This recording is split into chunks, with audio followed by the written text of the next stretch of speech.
Hello friends, ತಮಗೆಲ್ಲರೂ ಕೂಡ ಜ್ಞಾನಕಾಶಿ ಅಕಾಡೆಮಿಗೆ ಸ್ವಾಗತ. ಈ ಒಂದು ಕ್ಲಾಸ್ನಲ್ಲಿ ನಾವು ಹಿಂದಿನ ಒಂದು ಕ್ಲಾಸ್ನಲ್ಲಿ ಕೆಲವೊಂದು ಟ್ರಿಗ್ನೋಮೆಟ್ರಿಕ್ ಐಡೆಂಟಿಟೀಸ್ಗಳನ್ನು ಡಿಸ್ಕಸ್ ಮಾಡಿದ್ವಿ. ಇವಾಗ ಮುಂದುವರೆದು ಇನ್ನುಳಿದ ಟ್ರಿಗ್ನೋಮೆಟ್ರಿಕ್ ಇಂಪಾರ್ಟೆಂಟ್ ಐಡೆಂಟಿಟೀಸ್ಗಳನ್ನು ಡಿಸ್ಕಸ್ ಮಾಡೋಣ. ಅದಕ್ಕೂ ಮುಂಚೆ ಈ ಚಾನಲ್ಗೆ ನೀವೇನಾದರೂ ಹೊಸಬರಾಗಿದ್ದರೆ ದಯವಿಟ್ಟು ನಮ್ಮ ಚಾನಲ್ಗೆ ಸಬ್ಸ್ಕ್ರೈಬ್ ಮಾಡ್ಕೊಳ್ಳಿ. ಹಿಂದಿನ ಒಂದು ಕ್ಲಾಸ್ನಲ್ಲಿ ಇಂಪಾರ್ಟೆಂಟ್ ಐಡೆಂಟಿಟೀಸ್ಗಳನ್ನು ಡಿಸ್ಕಸ್ ಮಾಡಿದ್ವಿ. ಅವುಗಳನ್ನು ಕೂಡ ಇನ್ನೊಂದು ಸಾರಿ ಏನು ಮಾಡೋಣಪ್ಪ ಅಂದರೆ ರಿಕಾಲ್ ಮಾಡ್ಕೋಣ. ಸೈನ್ ಆಫ್ ಮೈನಸ್ ಎಕ್ಸ್ ಅಂದರೆ ಇದು ಮೈನಸ್ ಸೈನ್ ಎಕ್ಸ್ ಬರುತ್ತೆ. ಏಕೆ ಬಂತು ಮೈನಸ್ಸು ಅನ್ನೋದನ್ನು ನೀವು ಪ್ರೀವಿಯಸ್ ಕ್ಲಾಸಲ್ಲಿ ನಾವು ಡಿಸ್ಕಸ್ ಮಾಡಿದ್ವಿ ಡೀಟೇಲಾಗಿ. ಅಲ್ಲಿ ಹೋಗಿ ನೀವು ಏನು ಮಾಡ್ಬೋದು ಅಂದರೆ ಆ ಒಂದು ವಿಡಿಯೋನ ಚೆಕ್ ಮಾಡಿ ನೋಡ್ಬೋದು. ನೆಕ್ಸ್ಟ್ ಈಗ ಕಾಸ್ ಆಫ್ ಮೈನಸ್ ಎಕ್ಸ್ ಏನಾಗುತ್ತೆ, ಕಾಸ್ ಎಕ್ಸ್ ಅಂತ ಆಗುತ್ತೆ. Third one tan of minus X ಏನಾಗುತ್ತೆ, ಮೈನಸ್ ಟ್ಯಾನ್ ಎಕ್ಸ್ ಆಗುತ್ತೆ. 4 sine inverse cosecant of minus X ಏನಾಗುತ್ತೆ, minus cosecant of X. Fifth one cos inverse secant of minus X, ಇದು ಕೂಡ ಏನಾಗುತ್ತೆ, secant of X ಆಗುತ್ತೆ. ಯಾಕಂದರೆ ಫೋರ್ತ್ ಕ್ವಾಡ್ರೆಂಟಲ್ಲಿ sec positive ಆಗಿರುತ್ತೆ. Sixth one cot of minus X ಅಂದರೆ ಅದು ಮೈನಸ್ ಕಾಟ್ ಎಕ್ಸ್. ನೆಕ್ಸ್ಟು ಮತ್ತು ಯಾವೊಂದು identity, cos of pi by 2 plus x ಅಂದರೆ minus sine x. Cos of pi minus x is equal to minus cos x. Sine of pi by 2 plus x ಅಂದರೆ cos X. ನೋಡಿ, ಇಲ್ಲಿ ಕಾಸ್ ಇದ್ದಾಗ sign ಬಂದಿದೆ, sign ಇದ್ದಾಗ ಕಾಸ್ ಬಂದಿದೆ.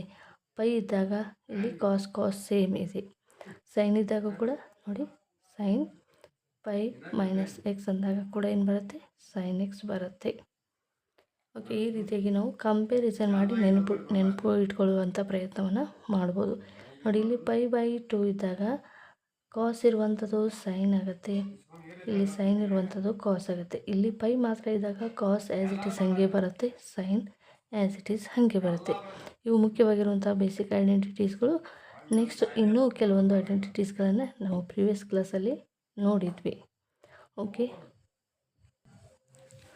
Next ಉಳಿದ ಒಂದು ಐಡೆಂಟಿಟಿ ಏನಪ್ಪ ಅಂದರೆ cos A plus B. Cos A plus B ಇದ್ದಾಗ ಕಾಸ್ ಎ ಕಾಸ್ ಬಿ, ಇದು ಪ್ಲಸ್ ಇದೆ, ಇಲ್ಲಿ ಮೈನಸ್ ಬರುತ್ತೆ, sine A sine B. Okay, cos A plus B ಇದ್ದಾಗ cos A cos B minus sine A sine B, ಇಲ್ಲಿ plus ಇದ್ದಾಗ ಇದು minus ಬರುತ್ತೆ. ಅದೇ ರೀತಿಯಾಗಿ ಕಾಸ್ ಎ ಮೈನಸ್ ಬಿ ಇದ್ದಾಗ ಏನು ಬರುತ್ತೆ, cos A into cos B plus sine A sine B. Sine ಇದ್ದಾಗ ಏನಿರುತ್ತೆ identity, sine of A plus B ಇದ್ದಾಗ sine A into sine B, ಇದು ಪ್ಲಸ್ ಇದ್ದಾಗೆ ಬರುತ್ತೆ, cos A into cos B. Next sine A minus B ಇದ್ದಾಗ sine A sine B,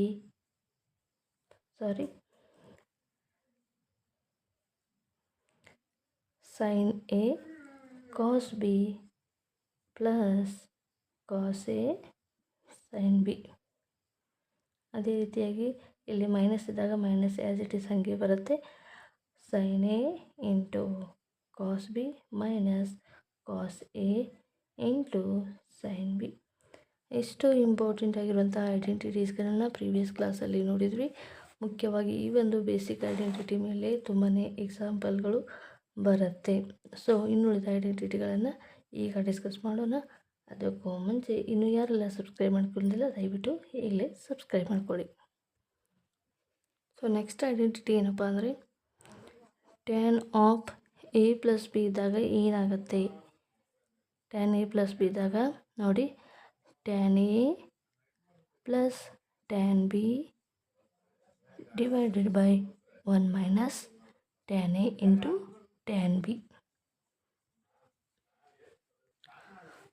tan A plus B ಇದ್ದಾಗ tan A plus tan B divided by 1 minus tan A tan B. ನೋಡಿ ಇದನ್ನು ನೀವು compare ಮಾಡ್ತಾ ನೆನ್ಪಿಟ್ಕೊತಾ ಹೋಗಿ. Tan A minus B ಇದ್ದಾಗ ಈ ಒಂದು ಐಡೆಂಟಿಟಿ ಏನು ಬರುತ್ತೆ ನೋಡಿ, ಏನು ಚೇಂಜಸ್ ಆಗುತ್ತೆ. Tan A minus tan B divided by 1 plus tan A into tan B. So ಇಲ್ಲಿ ಪ್ಲಸ್ ಇದ್ದಾಗ ಮೇಲ್ಗಡೆ ಪ್ಲಸ್ ಬರುತ್ತೆ, ಕೆಳಗಡೆ ಮೈನಸ್ ಬರುತ್ತೆ. ಇಲ್ಲಿ ಮೈನಸ್ ಇದ್ದಾಗ ಮೇಲ್ಗಡೆ ಮೈನಸ್ ಬರುತ್ತೆ, ಕೆಳಗಡೆ ಪ್ಲಸ್ ಬರುತ್ತೆ. ಒಂದು ಐಡೆಂಟಿಟಿನ ನೆನ್ಪಿಟ್ಕೊಳ್ಳಿ, ಸೈನ್ ಎಲ್ಲಿ ಚೇಂಜಸ್ ಆಗುತ್ತೆ ಅದನ್ನು ನೆನ್ಪಿಟ್ಕೊಳ್ಳಿ. ಈಸಿಯಾಗಿ ನಾವು ಇದನ್ನು ನೆನ್ಪಿಟ್ಕೋಬೋದು. ಓಕೆ, ಇವಾಗ ಟ್ಯಾನ್ ಆಯಿತು. ಕಾಟ್ಗೆ ಯಾವ ರೀತಿಯಾಗಿ ಐಡೆಂಟಿಟಿ ಬರುತ್ತೆ? Cot of A plus B is equal to cot of A into cot b minus 1 divided by cot a plus cot b. ನೋಡಿ ಇಲ್ಲಿ ಚೇಂಜಸ್ ಆಗ್ತಾ ಇದೆ. ಸೊ ಇಲ್ಲಿ ಟ್ಯಾನ್ದು ಇನ್ವರ್ಸು ಕಾಟ್ ಆಗಿರೋದ್ರಿಂದ ಇಲ್ಲಿ ಡಿನಾಮಿನೇಟರ್ ಇಲ್ಲಿ ಏನು ಬಂದಿರುತ್ತೆ ಅದು ಮೇಲ್ಗಡೆ ಬರುತ್ತೆ. ಬಟ್ಟು ಟ್ಯಾನ್ ಇದ್ದದ್ದು ಕಾಟ್ ಆಗುತ್ತೆ, ರಿವರ್ಸ್ ಆಗುತ್ತೆ ಮತ್ತು ಇನ್ವರ್ಸ್ ಕೂಡ ಆಗುತ್ತೆ. ಆದ್ದರಿಂದ cot A into cot B minus 1 divided by cot A plus cot B. Next minus ಇದ್ದಾಗ ಏನಿರುತ್ತೆ ಫಾರ್ಮುಲಾ ನೀವು ಆಲ್ರೆಡಿ ಗೆಸ್ ಮಾಡಿರ್ಬೋದು. ಸೈನ್ ಮಾತ್ರ ಚೇಂಜ್ ಆಗಿರುತ್ತೆ. Cot of A into cot B minus 1 divided by cot A plus 1. ಇಲ್ಲಿ plus ಇದ್ದಾಗ ಇಲ್ಲಿ minus ಬರುತ್ತೆ, ಇದು ಮೈನಸ್ ಇದ್ದಾಗ ಪ್ಲಸ್ ಬರುತ್ತೆ. Cot of A minus cot B. ಇವು ಐಡೆಂಟಿಟೀಸ್ಗಳು. ನೆಕ್ಸ್ಟ್ ಇವು ಕೂಡ ತುಂಬಾ ಇಂಪಾರ್ಟೆಂಟ್ ಆಗಿರುವಂಥ ಐಡೆಂಟಿಟೀಸ್ಗಳು. ಚೆನ್ನಾಗಿ ಬರೆದು ಪ್ರಾಕ್ಟೀಸ್ ಮಾಡಿದ್ರೆ ಮಾತ್ರ ನೆನ್ಪುಳಿಯುತ್ತೆ. ಸೊ ಈ ಒಂದು ಐಡೆಂಟಿಟಿಗಳು ಯಾವ ರೀತಿಯಾಗಿ ಫಾರ್ಮೇಷನ್ ಆಗಿದ್ದಾವೆ ಅನ್ನೋದನ್ನು ಟೆಕ್ಸ್ಟ್ ಬುಕ್ಕಲ್ಲಿ ನೀಟಾಗಿ ಕೊಟ್ಟಿದ್ದಾರೆ. ಅದನ್ನು ಒಂದು ಸಾರಿ ನೀವು ನೋಡ್ಕೋಬೋದು ಯಾವ ರೀತಿಯಾಗಿ. ಸೊ ಅದರ ಡೆರಿವೇಷನ್ ಕೇಳ್ತಾರೆ, ಇಲ್ಲ ನಾಟ್ ನೆಸೆಸರಿ. ಬಟ್ ಈ ಒಂದು ಐಡೆಂಟಿಟಿ ತುಂಬಾ ಇಂಪಾರ್ಟೆಂಟು. ಯಾಕಂದರೆ ನಾವು ಪ್ರಾಬ್ಲಮ್ಸ್ಗಳನ್ನು ಸಾಲ್ವ್ ಮಾಡಬೇಕಾದ್ರೆ ಈ ಒಂದು ಐಡೆಂಟಿಟಿಯನ್ನು ನೆನ್ಪಿಟ್ಕೋಬೇಕು, ಅಪ್ಲೈ ಮಾಡಬೇಕಾಗತ್ತೆ. ಸೊ ನೆಕ್ಸ್ಟ್ ರಿಮೈನಿಂಗ್ ಐಡೆಂಟಿಟೀಸ್ಗಳನ್ನು ನೋಡೋಣ. ನೆಕ್ಸ್ಟು ಐಡೆಂಟಿಟಿ ಕಾಸ್ 2x ಅಂತ ಇತ್ತು ವ್ಯಾಲ್ಯೂ. ಒಂದು ವೇಳೆ ಸಪೋಸ್ ಕಾಸ್ 2x ಅಂತ ಇದ್ದರೆ, ಕಾಸ್ 2x ಇದ್ದರೆ ಏನೇನು ಐಡೆಂಟಿಟಿ ಬರ್ತವೆ ಅಂತ ನೋಡಿದ್ರೆ, cos 2x is equal to cos square of x. Cos square of x ಅಥವಾ ಎ ಅಂತ ಕೂಡ ಬರಿಬೋದು. Cos square of X minus sine square of x. So ಈ ಒಂದು ಐಡೆಂಟಿಟಿನ ನಾವು ಯಾವ ರೀತಿಯಾಗಿ ಮಾಡಿಫಿಕೇಷನ್ ಮಾಡ್ಬೋದು ಅಂತ ನೋಡ್ತಾ ಹೋಗೋಣ. ಈಗ 1 ಮೈನಸ್ ಕಾಸ್, ಇದು cos 2x equal to cos square of X minus sine square X ಅಂತ ಇದೆ. ಸೊ ಇದನ್ನು ನಾವಿಲ್ಲಿ ನಮಗೆ ಬೇಸಿಕ್ ಆಗಿರುವಂಥ ಒಂದು ಐಡೆಂಟಿಟಿ ಗೊತ್ತಿದೆ. ಏನಪ್ಪ ಅಂದರೆ sine square of x plus cos square of x is equal to 1 identity ಗೊತ್ತಿದೆ. ಸೈನ್ ಸ್ಕ್ವೇರ್ ವ್ಯಾಲ್ಯೂ ಬೇಕಾದರೆ ನಾವು ಏನು ಮಾಡ್ತೀವಿ, 1 minus cos square of x ಅಂತ ಬರಿತೀವಿ. ಈಗ ಈ ಒಂದು ಐಡೆಂಟಿಟಿನ ನಾನು ಇಲ್ಲಿ ಅಪ್ಲೈ ಮಾಡ್ತೀನಿ. 1 minus cos square of x. ಇವಾಗ ಏನಾಗುತ್ತೆ, cos square of X minus 1 minus minus plus cos square of x. ಈಗ ಕಾಸ್ ಸ್ಕ್ವೇರ್ ಆಫ್ ಎಕ್ಸ್ ಮತ್ತು ಕಾಸ್ ಸ್ಕ್ವೇರ್ ಆಫ್ ಎಕ್ಸ್ ಏನಾಗುತ್ತೆ, 2 cos square of X minus 1. ಇದು ಒಂದು ಐಡೆಂಟಿಟಿ. ಮತ್ತು ನಾವು ಕಾಸ್ 2x ಅಗೇನ್ ಇನ್ನೊಂದು ಐಡೆಂಟಿಟಿಯಾಗಿ ಚೇಂಜಸನ್ನು ಮಾಡ್ಬೋದು. ಸೊ ಮೇನ್ ಐಡೆಂಟಿಟಿ ಏನಿದೆ ಬೇಸಿಕ್ ಆಗಿರುವಂಥದ್ದು cos square of x sine square of x plus cos square of x is equal to 1. Sine square ಬೇಕಾದಾಗ ಈ ಕಾಸನ್ನು ಆ ಕಡೆ ತೊಗೋತೀವಿ. ಈಗ ಕಾಸ್ ಬೇಕಾದಾಗ, ಕಾಸ್ ಸ್ಕ್ವೇರ್ ಆಫ್ ಎಕ್ಸ್ ಬೇಕಾದಾಗ 1 minus sine square of X ಆಗುತ್ತೆ. ಈ cos square is equal to 1 minus sine ಸ್ಕ್ವೇರನ್ನು ಈ ಒಂದು ಫಾರ್ಮುಲಾದಲ್ಲಿ ನಾನು ಏನು ಮಾಡ್ತೀನಪ್ಪ ಅಂದರೆ ಅಪ್ಲೈಯನ್ನು ಮಾಡ್ತೀನಿ. ಆವಾಗ ಕೂಡ ಇನ್ನೊಂದು ಐಡೆಂಟಿಟಿ ನಮಗೆ ಸಿಗುತ್ತೆ. 1 minus sine square of X minus sine square of x. Okay, ಇವಾಗ ಏನಾಗುತ್ತೆ ನೋಡೋಣ. ಸೊ ಇದು ಮೈನಸ್ ಸೈನ್ ಸ್ಕ್ವೇರ್ ಇದೆ, ಮೈನಸ್ ಸೈನ್ ಸ್ಕ್ವೇರ್ ಇದೆ, ಎರಡನ್ನು ಕೂಡಿದಾಗ ಏನಾಗುತ್ತೆ ಪ್ಲಸ್ ಆಗುತ್ತೆ. ಚಿಹ್ನೆ ಏನಾಗಿರುತ್ತೆ ಮೈನಸ್ ಇರುತ್ತೆ, ಮೈನಸ್ ಮೈನಸ್ ಪ್ಲಸ್ ಆಗುತ್ತೆ. ಹಾಗಾಗಿ -2 sin ಸ್ಕ್ವೇರ್ ಆಫ್ ಎಕ್ಸ್. ಇದು ಕೂಡ ಒಂದು ಇಂಪಾರ್ಟೆಂಟ್ ಐಡೆಂಟಿಟಿ. ಇನ್ನೊಂದು ಐಡೆಂಟಿಟಿ ಬರುತ್ತೆ ಇದಕ್ಕೆ ಕೂಡ, ಇದಕ್ಕೇ ಇನ್ನೊಂದು ಐಡೆಂಟಿಟಿ ಬರುತ್ತೆ. ಏನು ಬರುತ್ತೆ ನೋಡೋಣ.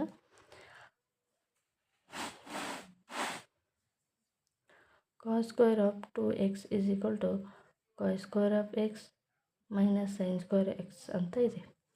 ಇದಕ್ಕೆ ನಾನು ಏನು ಮಾಡ್ತೀನಪ್ಪ ಅಂದರೆ divided by cos square of X ಮಾಡ್ತೀನಿ, divided by cos square of X ಮಾಡ್ತೀನಿ ಇದಕ್ಕೆ ಹೋಲ್ ಟರ್ಮ್ಗೆ. ಆವಾಗ ಏನಾಗುತ್ತೆ, ಈಗ ಈ ಒಂದು ಹೋಲ್ ಟರ್ಮ್ಗೆ ನಾನು ಅಗೇನ್ ಇದು ಮೈನಸ್ ಇದೆ, cos square of x plus sine square of X, ಈ ಒಂದು ಟರ್ಮನ್ನು ನಾನು ಈ ಒಂದು ಡಿನಾಮಿನೇಟರಲ್ಲಿ ಏನು ಮಾಡ್ತೀನಪ್ಪ ಅಂದರೆ ಡಿವೈಡ್ ಮಾಡ್ತೀನಿ. ಆವಾಗ ಏನು ಬರುತ್ತೆ ಅಂತ ನಾವು ಚೆಕ್ ಮಾಡಿ ನೋಡೋಣ. cos square of x plus sine square of X, ಈ ಹೋಲ್ ಟರ್ಮ್ಗೆ ನಾನು ಕಾಸನ್ನು ಡಿವೈಡ್ ಮಾಡ್ತೀನಿ. ಈ ಹೋಲ್ ಟರ್ಮ್ ಡಿನಾಮಿನೇಟ್ರ್ ಮತ್ತು ನ್ಯೂಮರೇಟರ್ ಎರಡಕ್ಕೂ ನಾನು ಏನು ಮಾಡ್ತೀನಿ ಕಾಸನ್ನು ಡಿವೈಡ್ ಮಾಡ್ತೀನಿ. ಇದಕ್ಕೂ ಕೂಡ cos square of X divide ಮಾಡ್ತೀನಿ, ಇದಕ್ಕೂ cos square of X divide ಮಾಡ್ತೀನಿ. ನೋಡಿ cos square of X cos square of X ಎರಡೂ ಕೂಡ ಏನಾಗುತ್ತೆ ಕ್ಯಾನ್ಸಲ್ ಆಗುತ್ತೆ. 1 minus sine square of X divided by cos square of x ಏನಾಗುತ್ತೆ tan ಸ್ಕ್ವೇರ್ ಆಫ್ ಎಕ್ಸ್ ಆಗುತ್ತೆ, ಡಿವೈಡೆಡ್ ಬೈ ಈ cos square cancel ಆಗುತ್ತೆ 1 plus sine square of X divided by cos square of X 1 minus tan square of X. ಇಷ್ಟು ಐಡೆಂಟಿಟಿಗಳು cos two ಎಕ್ಸ್ಗೆ ಬರುತ್ತೆ. So ಇದನ್ನು ನೆನ್ಪಿಟ್ಕೋದು ಹೇಗೆ, cos two x is equal to cos square of X minus sine square of x, ಇದು ಒಂದು identity. ಅದೇ ರೀತಿಯಾಗಿ cos two x is equal to 2 cos square of X minus 1, ಇದು ಕೂಡ ಒಂದು identity. Next cos two x is equal to 1 minus 2 sine square of x, ಇದು ಕೂಡ cos two ಎಕ್ಸ್ಗೆ ಐಡೆಂಟಿಟಿ ಆಗಿದೆ. Next cos of 2x is equal to 1 minus tan square of X divided by 1 plus tan square of X. cos two ಎಕ್ಸ್ಗೆ ಇಷ್ಟು 4 ಐಡೆಂಟಿಟೀಸ್ಗಳು ಬರುವಂಥದ್ದು. So ತುಂಬಾ ನೆನ್ಪಿಟ್ಕೊಳ್ಳಿ, ಯಾವ ಒಂದು ಸಂದರ್ಭದಲ್ಲಿ ಯಾವ ಒಂದು ಐಡೆಂಟಿಟಿಯನ್ನು ನಾವು ಅಪ್ಲೈ ಮಾಡಬೇಕು ಪ್ರಾಬ್ಲಮ್ಸ್ಗಳನ್ನು ಸಾಲ್ವ್ ಮಾಡುವಂಥ ಸಂದರ್ಭದಲ್ಲಿ ಅಂದರೆ ಐಡೆಂಟಿಟೀಸ್ಗಳು ಏನು ಬರ್ತವೆ, 2 sine of x cos of x ಅಂತ ಬರುತ್ತೆ. cos two x is equal to 2 tan x divided by 1 plus tan square of x. Okay, ಇಷ್ಟು ಈ ಎರಡು ಮುಖ್ಯವಾಗಿರುವಂಥ ಐಡೆಂಟಿಟೀಸ್ ಕೂಡ ಬರ್ತವೆ. ಯಾವ ಒಂದು ಸಂದರ್ಭದಲ್ಲಿ ಯಾವ ಒಂದು ಐಡೆಂಟಿಟಿಗಳನ್ನು ಯೂಸ್ ಮಾಡ್ಕೋಬೇಕು ಅನ್ನೋದನ್ನು ನೋಡಿಕೊಂಡು ನಾವು ಅಪ್ಲೈ ಮಾಡಬೇಕಾಗ್ತದೆ. Next tan of